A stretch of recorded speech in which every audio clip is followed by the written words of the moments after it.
Hello everyone, welcome to Chaudhary Data World channel. Today I am here with a new video in Pandas series that is on topic of merging and joining the data frames in Pandas.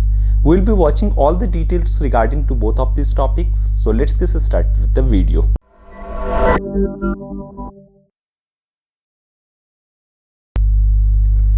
So before moving ahead with this merging and joining, let me just recap what learning roadmap we are covering.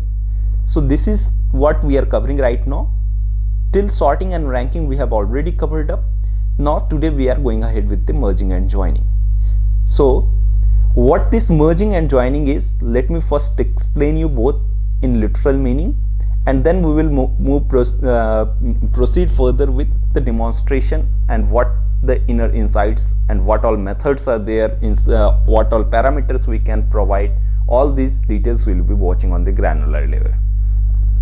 So this merge is nothing but you can assume it just like your joins getting done into the SQL. If you are not aware of SQL also, so then let me tell you that suppose if you are having two data frames, this is data frame 1 which you can see over here, and this is data frame 2 which you can see over here.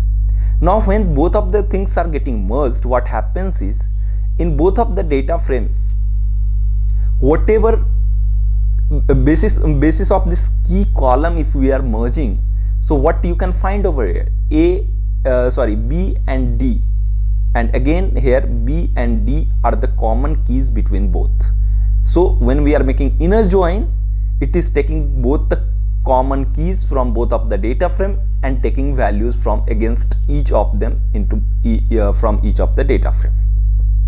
So this is how merge is happening over here. Now the question comes, if you are aware in SQL, then same things it getting performed into join there.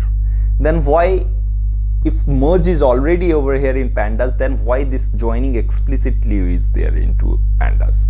So it is bit different from your SQL. As in SQL, join is capable to do all the types of join like inner, outer, left or right. But when it comes to Pandas, into join method, you can just join on the basis of the row label. That means index of the row index, basis of row index only you can join it. There is no flexibility to join it on different scenarios like left join, right join, inner or outer. It's by default that it will search for the row index. If row index matches in the second data frame, it will pull out the data from this another data frame and it will give a segregated data frame. So here you can see over here the example that suppose K0 and K1 you are having. Okay, so what it did nothing but just join both of them. That means A, B column from this particular data frame, from first data frame, and C, D from the second data frame, and basis of this row label it has aligned both of the things. So whenever you are having the need of to get the fast data retrievable on joined on the basis of the index position or the row label, you can move ahead with this join method of Pandas.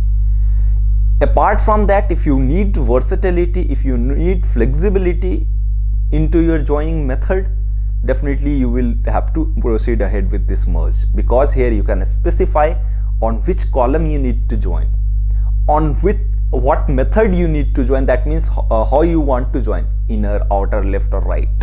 So all these things you can put it into the merge method. So this is how both of the things differ. Hope you are very much clear now. Now moving ahead with another thing, that is concat method. This concat method, here you can see by example, you are having two data frame into which there are two rows. Again here into second data frame, again we are having two rows. When we are concatenating df1, this is suppose df1 and this is suppose df2. When we are concatenating it, what it does here, what it was doing here, it was concatenating the columns. Here it is concatenating the rows. That means the rows from this particular one and row from this particular one, it is concatenating and giving in front of you.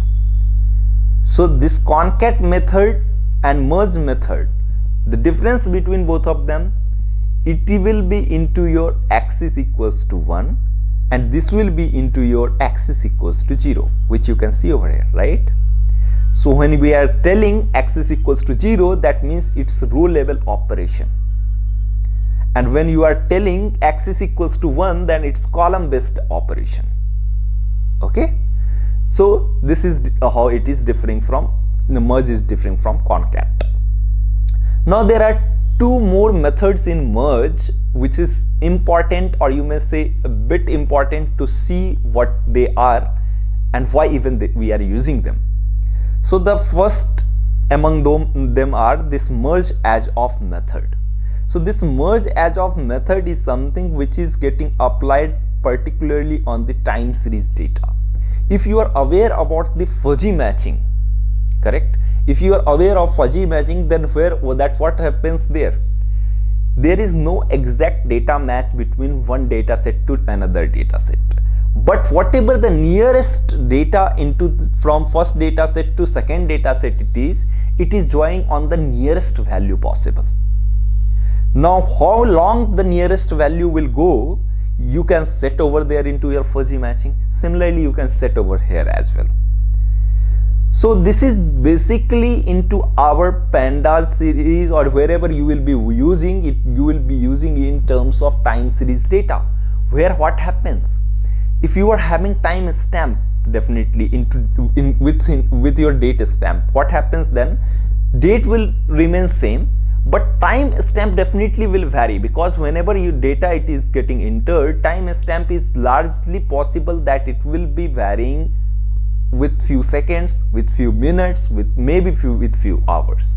So we can tell that this whole your time stamp will not match, and since your whole time stamp will not match, so you can use their merge as of method, and merge as of method will take the nearest possible value from the second data set.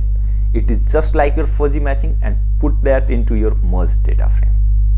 So hope you got this concept. If you didn't got, definitely when you will come across with into your project, definitely you will be able to identify how we can use this merge as of method. Just take a look at it. Don't take a stress of this particular one, because this is not something which is to be applied right now, and you will be using it on your beginner level. Definitely when you will be coming across with your time series data and all, definitely you will be going ahead with that. Okay, now we are having the last one is the merge ordered method. Now what this merge ordered method does, it's very basic and very simple thing, that its name is only telling you that it will merge same way which this merge method is doing, but this ordered one, what it will do, it will order your whole of the rows, whatever rows over there. Here you can see that key 1, 2, 3, 4 and 5 has been ordered, correct? That means it is ordered into ascending order. So this is what all we are going to demonstrate right now into our Jupyter notebook. So just let's jump to here, and here you can see that into our merge method we are using dot merge method. Over here we are putting two parameters, that is df1 and df2, on which you are going to merge, and on the basis of what particular key you want to merge, so that is on equals to key, and then how is defining that how you are going to merge it. Either you can merge it inner, outer, left or right, just put it over here, and that's it. Once you execute it, you can get that how it is getting merged. Take a look at it. Now concat, I have already told, it is on the column based operation, it is on row based operation. Whatever the rows will be there into your df1 and df2, it will be concatenated. That means df2 will be concatenated into your df1, and you need to specify that axis equals to 0. So this is how concat is getting done. Now in join, I have told you this is going to be joined on the basis of the index position or the row label. So the row label is over here k0 k1, or it is your index name as well, k0 k1 k0 k1. Now when you are joining it, it will be joined on basis of K0 and K1. So all the columns from this df1 and all the columns from df2 has been merged, and it is giving you as the final result. Merge as of, again you are having merge as of this particular one, it is going to be, just a second. So merge as of, what it is doing right now, it is we are having left data set, then we are having right data set. Now in left data set and right data set, if you will closely observe, you can see over here that index it is over here is 1, 5 and 10, and here index is 1, 2, 3 and 6 and 7, correct? Now when you will merge as of, you need to provide both of the data sets as a parameter, left index as true, right index as true, correct? Now when you are doing it, what it is doing, it is resulting you this particular data frame, into which what you can see all the labels from the left data set. It is what the by default nature of this merge as of, that it will take left join operation. So 1, 5 and 10 has been taken, and in the left value it's of course clear that it is exactly matching, it will give you A, B and C. Now it's turn for the right value. So for 1 it will take 1 because it is exactly matching, correct? Now for 5 it has taken up 3. Why 3? Because it found that 3 is the nearest value. This 3 which is on the index 3, it is the nearest value, so it has taken as 3. Now coming to 10, of course 7 is the nearest value of the 10 into df2, so it is taking its value as 7. So this is how it is getting matched. And you can even put tolerance over here, which will set the threshold of your fuzzy matching. It's just your fuzzy matching. If you are not aware, I have covered up in detail into my Power BI series, Power Query series, where I have clearly mentioned how we can fuzzy match two of the data frames.